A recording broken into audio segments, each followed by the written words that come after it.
Howdy! Today I'm going to try and show you guys how to install my custom fog light kit for the 25 and up Mavericks, XLT, and Lariats. To take the bumper off, you'll need a 10mm socket, 7mm socket, and a T27 Torx bit, as well as some sort of body trim puller tool. This is probably the easiest for the clips and the fenders. 4 10mm, top of the bumper, pulling it on.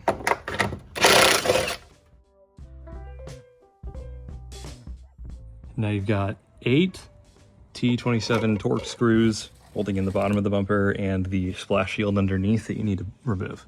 Now moving into the wheel well for the fender liners is going to be easier if you crank your wheel all the way to the right to get more room.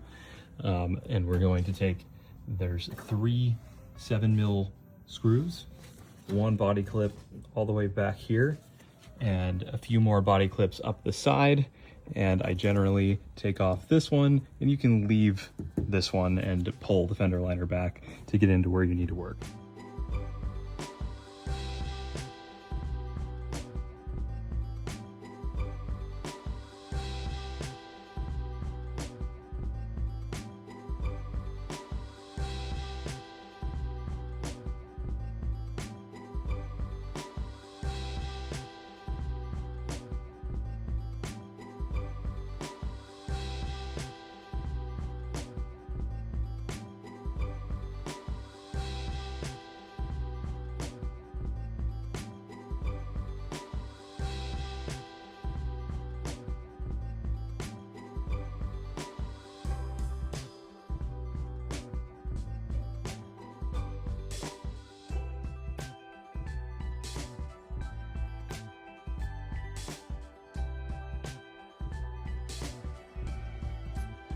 When it comes to adjusting the fog lights for their height, what you can do is you can get in through the fender liner here, and there's a cone on the bottom of the adjustment screw for you to line up a screwdriver in there, so that you can adjust it, look at it, point towards the wall, change the height as you need.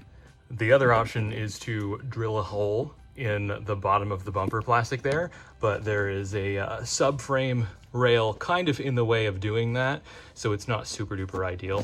It's just best to come in from the side here if you can.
Now to remove the bumper from the fenders, it is screwed in with 3 10mm bolts that I can't easily get on camera right there. And once you remove those, there is a plastic clip that needs to be depressed to separate it entirely from the fenders. The last thing holding the sides of the bumper on are those black plastic clips on the inside there. And what you want to do is stuff a preferably plastic pry tool in just to depress the edge of the clips. And sometimes you need to get around to the back side also and squeeze both parts of the clip holding it in. With it off, it's much easier to see what I'm talking about.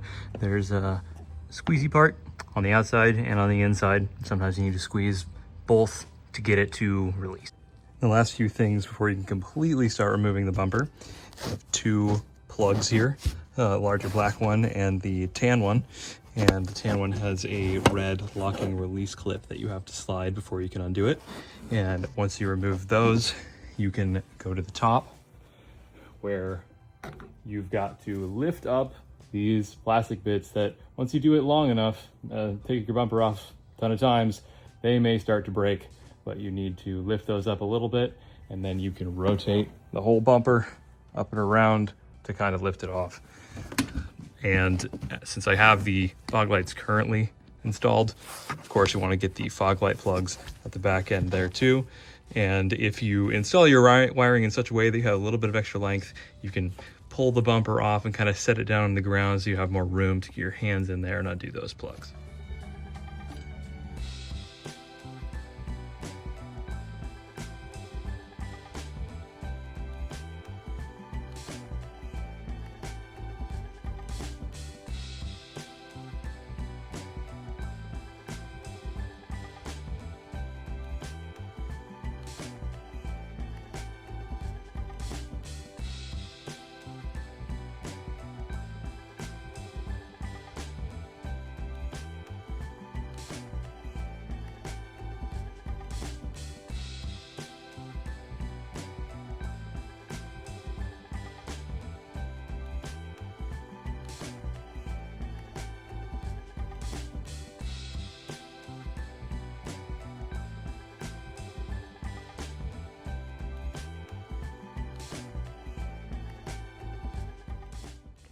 Here's how the mounts sit once you install them.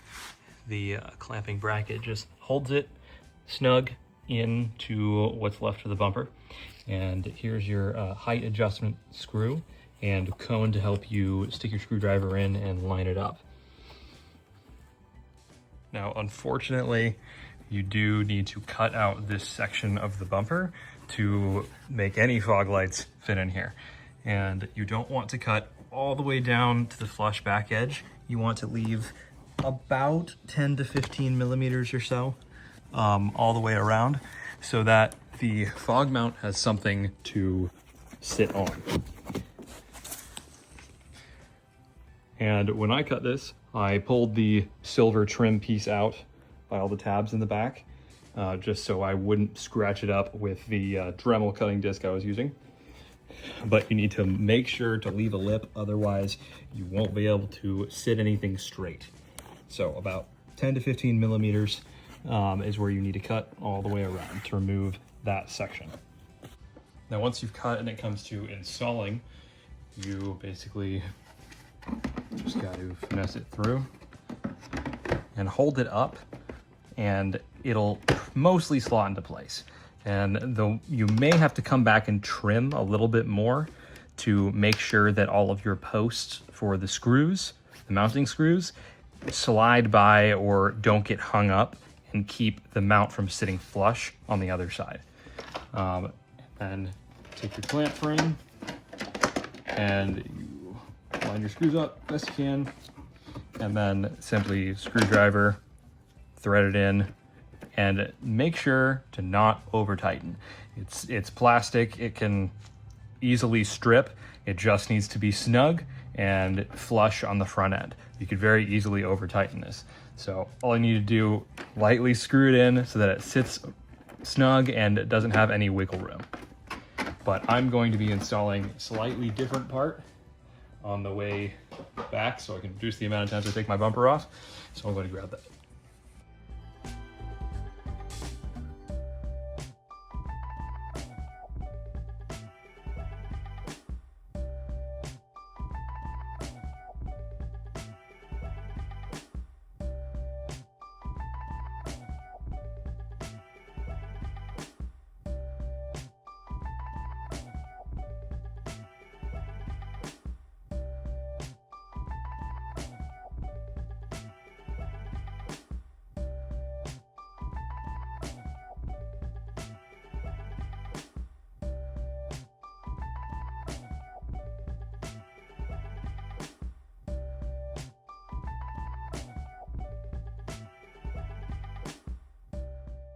Of course, once you got them installed, you're gonna go to put the bumper back on, and yeah, that's a different part.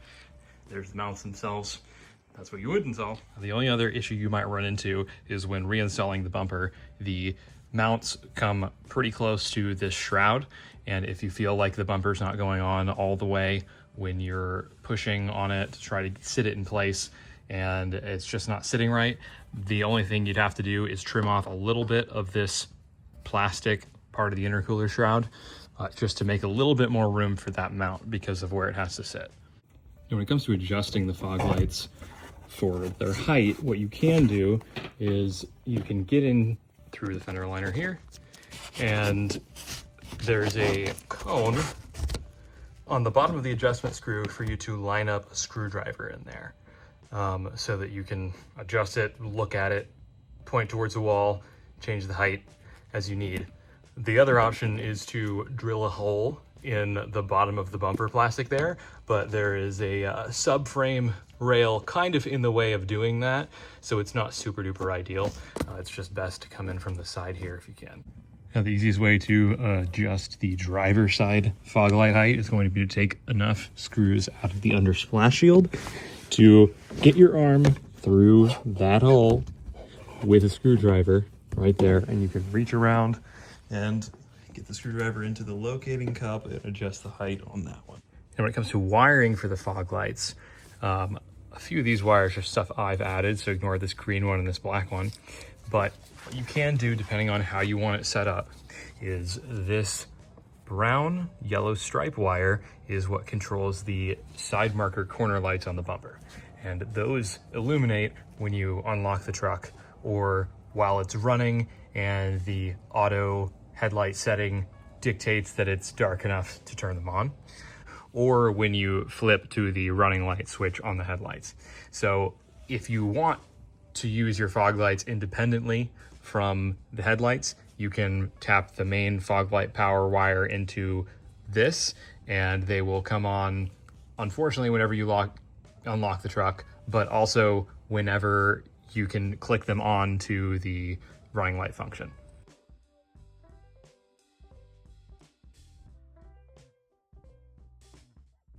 Depending on the wiring you're using, you could also have a manual shut-off switch, which did come with this Diode Dynamics wiring, but I didn't use it because I set this wiring up for temporary testing. The other thing you can do is if you want the fog lights to only come on whenever the low beams are on, you can use, at least Lariat, I can't tell you exactly for XLT wiring, but you can tap into that larger gauge blue wire with green stripe there, which on the driver's side is instead a brown wire with blue stripe.